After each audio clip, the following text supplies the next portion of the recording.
Hi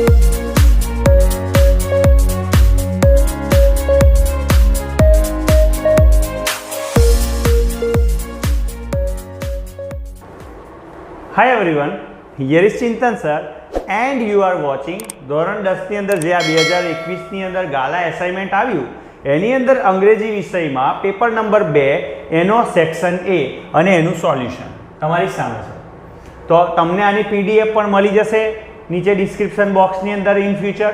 અને હવે આપણે જોઈએ એનું સોલ્યુશન. સેક્શન A ની અંદર આપ્યું છે read the extracts and answer the question. આપણે એ ફકરા વાંચવાના છે, જવાબ લખવાના છે. તો ફકરો વાંચીએ પણ તે પહેલાં સવાલ જોઈ લઈએ. What resolution did panchayat pass? પંચાયતે કયું રિઝોલ્યુશન પાસ કર્યું? તો panchayat passed a resolution in 2008 saying that since the railway was not able to build a station નથી બનાવી રહી railway, for them they would do it for themselves and with their own money. બેઠો જ answer the પંચાયતથી start કરવાનો છે, ધની કેપિટલથી લખીને જવા દેવાનું છે. કેમ? કારણ કે ડીડ છે, ડીડ નીકળી જશે. સવાલ સમજીએ. ધ પંચાયત અને ડીડ નીકળી જાય, પાસનું થઈ જાય પાસ્ડ, અને પછી આવશે અ રિઝોલ્યુશન ઇન 2008 નહીં લખો તો પણ ચાલશે, અને ત્યારબાદ સેઇંગ ધેટ અને આગળનું બેઠું લખવાનું છે. એના પછી what is special about Tajnagar railway station? Railway station જે તાજનગરનું બન્યું હતું એની ખાસ બાબત કઈ છે? તો તમે વાંચશો આગળ તો ખબર પડશે. The railway station in the country the first railway station in the country on which the railway did not have to spend a single rupee. એટલે કે રેલવે ₹1 પણ નથી આપ્યો અને સ્ટેશન બન્યું એવું દેશનું પહેલું. તો એને જ વિશિષ્ટતા કહેવાય ને, એ જ સ્પેશિયલ કહેવાય ને. તો આપણે આન્સર એવી રીતે લખીશું the Tajnagar railway station is special અને પછી કારણ લખવાનું. Because it is the first અને પછી જવા દેવાની ટ્રેન આગળ કઈ સુધી? સિંગલ રૂપી સુધી. બરાબર છે? જુઓ, because it is the first railway station in the country on which the railway did not have to spend a single rupee. Answer પૂરો. હે ને? ઇઝી. નેક્સ્ટ ફકરો જોઈએ. ક્વેશ્ચન છે what does Arun say about his parent? એના parent વિશે અરુણ શું કહે છે? તો અરુણ કહે છે કે આઈ હેવ સપોર્ટિવ પેરેન્ટ્સ. તો આન્સર થશે who understand that my interest was the environment. They have never stopped me from doing what I want. વિદ્યાર્થીઓ એક્ઝામમાં બેઠું લખીને આવે છે પણ ના ચાલે. માર્ક્સ અડધો પણ ના મળે, અડધો શું 0 જ થઈ જાય. કેમ? એનું કારણ છે, સમજાવો. અરુણ શું કહે છે એના માતા પિતા માટે એ આપણે લખવાનું છે. તો અહીં અરુણ મારા માટે ત્રીજો પુરુષ એકવચન થઈ ગયો. હું પહેલો પુરુષ, જે વાંચશે પેપર તે બીજો પુરુષ, ને અરુણ મારા માટે ને બીજા વ્યક્તિ માટે ત્રીજો પુરુષ. તો જ્યાં પણ આઈ દેખાય છે ત્યાં હી આવશે, માય દેખાય છે ત્યાં હીઝ આવશે. એ સિવાય સ્ટોપ્ડ મીની જગ્યાએ સ્ટોપ્ડ હિમ આવશે. વોટ આઈ વોન્ટની જગ્યાએ હી વોન્ટ્સ આવશે. તો આ બધા ચેન્જ થશે. અને આન્સર કેવી રીતે? તો આવી રીતે અરુણ ડઝ નીકળી જાય, સેનું થઈ જાય says. Arun says about his parents that he have નહીં આવે, હી હાથે શું આવે? Has. He has supportive parents who understand that his interest, શું આવશે? His interests was the environment. એનો ઇન્ટરેસ્ટ શું હતો? એન્વાયરમેન્ટ હતો. દે પેરેન્ટ્સ માટે દે જ વપરાશે. દે હેવ નેવર સ્ટોપ્ડ, મીની જગ્યાએ him. They never stopped him from doing what, આઈની જગ્યાએ થઈ જશે હી. હી વોન્ટનું થઈ જશે વોન્ટ્સ. કેમ વોન્ટ્સ થશે? હી ત્રીજો પુરુષ એકવચન, એટલા માટે સાદા વર્તમાન કાળમાં ક્રિયાપદને અંતે SKES લાગે. તો અહીંયા જુઓ SKES લાગ્યું. તો કેવો ઇઝી આન્સર હતો. બરાબર છે? બીજું છે ચોથું, how did Arun make sure that he never failed his parent? હવે ઓકે, હું તમને અહીંયાથી સમજાવું છું. આ આન્સર છે, તમારે લખી લેવાનું છે. તમને સોલ્યુશન પણ PDFમાં મળી જ જશે. How did Arun make sure that he never fail his parent, એ પોતાના મા બાપને કોઈ પણ રીતે ફેલ નહીં કરે, કેવી રીતે? તો અરુણ ડીડ નીકળી જશે, મેકનું થઈ જાય made. Arun made sure that he never fail his parents in any way. In any way અડધો માર્ક્સ આવી ગયો. હવે અડધો માર્ક્સ આઈની જગ્યાએ થઈ જશે he always informed them about everything that, આઈની જગ્યાએ થઈ જશે he did and they took their advice before jumping into actions. બેઠું જ, પણ બેઠું જ ત્યારબાદ પહેલાં તમારે અહીંયાથી અહીંયા સુધી લખવું પડે અને ત્યારબાદ ઓકે. ચલો નેક્સ્ટ. એના પછી આપણે ડાયરેક્ટ સ્પીચ હતું, અરુણ જાતે બોલતો હતો, એને મારે ઇનડાયરેક્ટ સ્પીચમાં લઈ જવું પડ્યું, બરાબર છે. હવે એના પછી જોઈએ, however the Chinese are generally considered the pioneers of pyrotechnics. પાયરોટેકનિક્સના પાયોનિયર્સ કોણ છે? ચાઇનીઝ છે. તો ક્વેશ્ચન પણ કંઈ એવું જ કહે છે, who are said to be the pioneer of pyrotechnics. તો હુથી ક્વેશ્ચન થાય તો તમારો એકમાંથી એક બેઠો જ માર્ક્સ આવે, તમારે જવાબ શોધવાનો. જવાબ કોણ છે? પાયોનિયર. પાયોનિયર કોણ છે પાયરોટેકનિક્સના? ચાઇનીઝ. તો હુની જગ્યાએ ચાઇનીઝ લખો, પછી બેઠું લખો, ક્વેશ્ચન માર્ક્સ કાઢો અને છેલ્લે ફૂલ સ્ટોપ લગાડો, વાર્તા પૂરી છે ને, ઇઝી. એના પછી બીજો ક્વેશ્ચન હતો, why did Roger bacon write about black powder in a code language. તો વાય છે એટલે બીકોઝ આવશે લાસ્ટમાં, ડીડ નીકળી જાય, રાઇટનું થઈ જાય રોટ. તો આપણે કઈ રીતે લખીશું? Roger Bacon wrote about black powder in code language because. જો બીકોઝ લખ્યું કેમ? કારણ કે આપણને ખબર, જો વાંચો, Roger Bacon reveal the formula for black powder, he considered it such a dangerous substance. એને આ કેવું લાગ્યું? એકદમ ખતરનાક તત્વ લાગ્યું. તો આપણે અહીંયા આગળ જ આન્સર છે. તો because he considered it such a dangerous substance. કામ પૂરું, જવાબ આવી ગયો. જવાબ આવી ગયો, માર્ક્સ પણ એકમાંથી એક આવી ગયો. એના પછી જોઈએ ક્વેશ્ચન છે, what did the angel feel about the model of the mother. મધરના મોડલ વિશે દેવદૂતને કેવું લાગે છે? તો angel went round the model of the mother very slowly, he touched it and said it's too soft. મને બહુ જ આ સોફ્ટ લાગે છે, પોચા લાગે છે. તો આપણે શું લખીશું answer? The angel feel did નીકળી જાય તો ફેલ્ટ આવશે, પણ એના પહેલાં આપણે અહીંયા કંઈ લખી શકીએ, the model of the mother was too soft that the angel felt about it. કારણ કે મને જે રીતે લાગતી હતી વાક્ય રચના સારામાં સારી બને તો આવી બનતી હતી કે the model of the mother was too soft, કે ઘણા જ સોફ્ટ હતા, was too soft that the angel ફીલનું થઈ ગયું ફેલ્ટ અબાઉટ ઇટ. ઇટ એટલે the model of the mother. આ રીતે પણ આન્સર લખી શકાય. તમે બીજી કઈ રીતે લખવા માંગો છો, કઈ રીતે લખી શકાય, તમને આઈડિયા હોય તો તમે કોમેન્ટ સેક્શનમાં આન્સર આપીને કહી શકો છો. તમારું કોન્ટ્રીબ્યુશન પણ હશે. તો આપણી જે આગળની એક પ્રવૃત્તિ રહેવાની છે કે આપણે જોડાયેલા રહેવાના છે 10મા પછી 11 સાયન્સ 12 સાયન્સમાં પણ જો તમે આવશો તો અમારી સાથે તમારે બન્યા જ રહેવાનું છે. સો એક બોન્ડિંગ બનશે, આપણી ફેમિલી બનશે. તમને ગમતા હોય વિડીયોઝ તો તમે વિડીયોઝને લાઇક કરી શકો છો, તમારા દોસ્તોની અંદર શેર કરી શકો છો, જેથી બને એટલી મોટી ફેમિલી બને ગુજરાતની અંદર. અને આપણો પ્રયાસ પણ એવો જ છે કે ગુજરાતના દરેક વિદ્યાર્થી જેને કોઈ જગ્યાએ સોલ્યુશન મળે ના મળે આપણી ચેનલ પર મળવું જ જોઈએ, અને તે પણ સચોટ મળવું જોઈએ. એટલા માટે જ અમે ટ્રાય કરી રહ્યા છે. 8મો સવાલ છે, why did the lord say that the model of the mother was tough. Tough છે એવું કેવી રીતે કીધું? તો આપણે અહીંયા કઈ આટલું લખીશું, ધ લોર્ડ સેડ, ડીડ નીકળી જાય તો શું આવી જાય? Said that the model of the mother was tough. આટલું તો આવશે જ. અને વાય છે એટલે બીકોઝ પણ આવશે. હવે આગળ વાંચો. But very tough, said the lord excited, you can not imagine they what this mother can do and endure. શું સહન કરી શકે અને શું કરી શકે?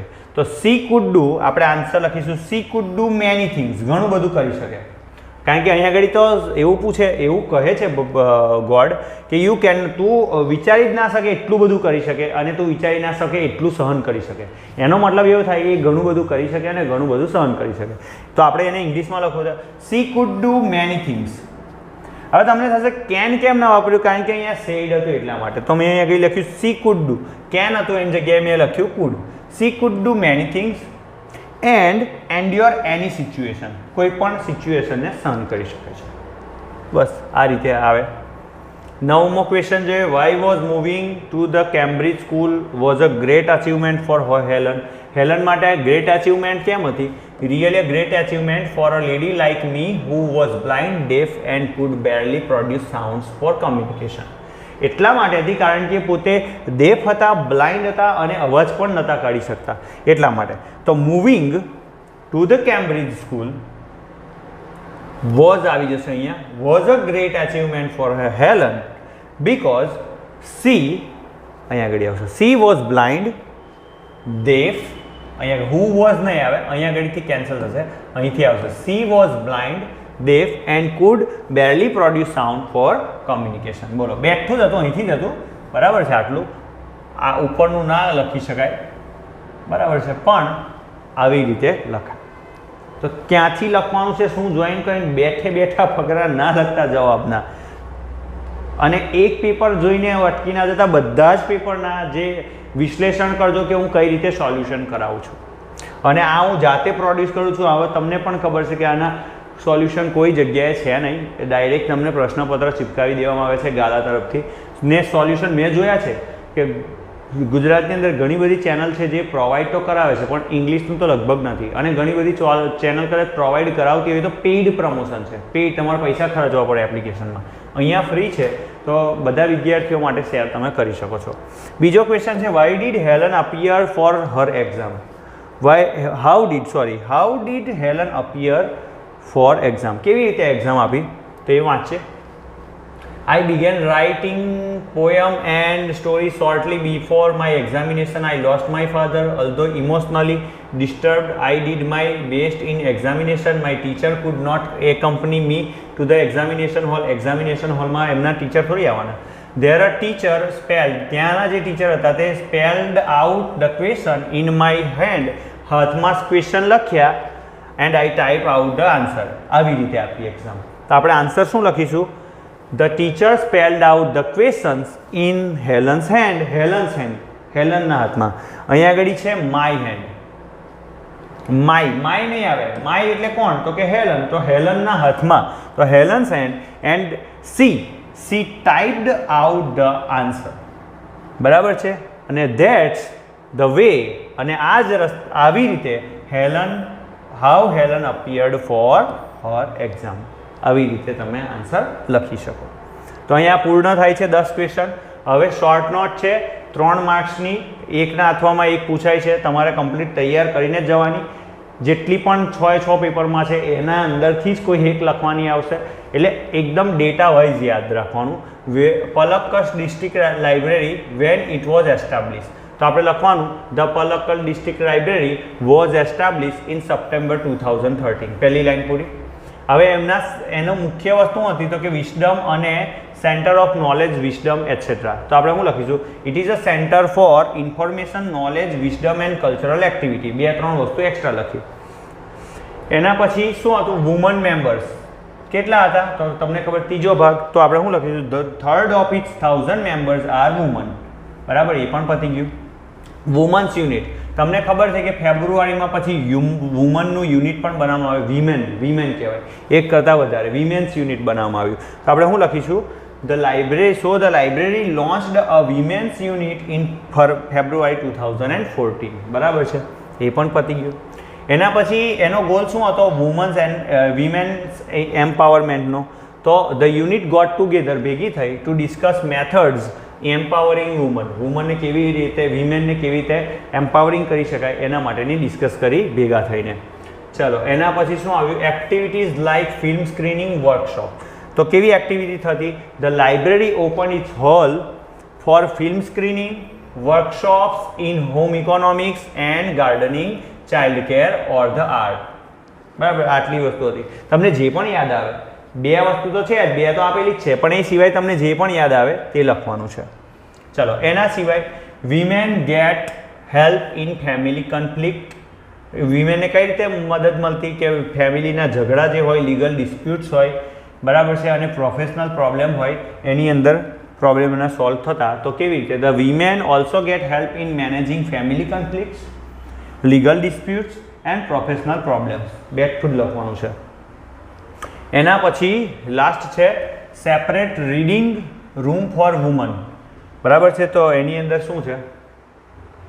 The unit formulate plan for opening separate reading rooms for woman. બરાબર છે, એટલે એક બે તમારે વર્ડ આગળ લખવાના છે. બરાબર, separate reading rooms for woman તો હતું જ, પણ આપણે તમારે શું ધ યુનિટ ફોર્મ્યુલેટેડ અથવા the unit launched plans for opening separate reading rooms for women. બરાબર છે, તો આ રીતે આવે. એના પછી women's empowerment through classes, clubs, workshop and reading rooms. બરાબર છે, તો આપણે લાસ્ટમાં એ લખવાનું રહી ગયું છે, બટ તમે લખી શકો. Here women's empowerment through classes, club, workshop and reading room.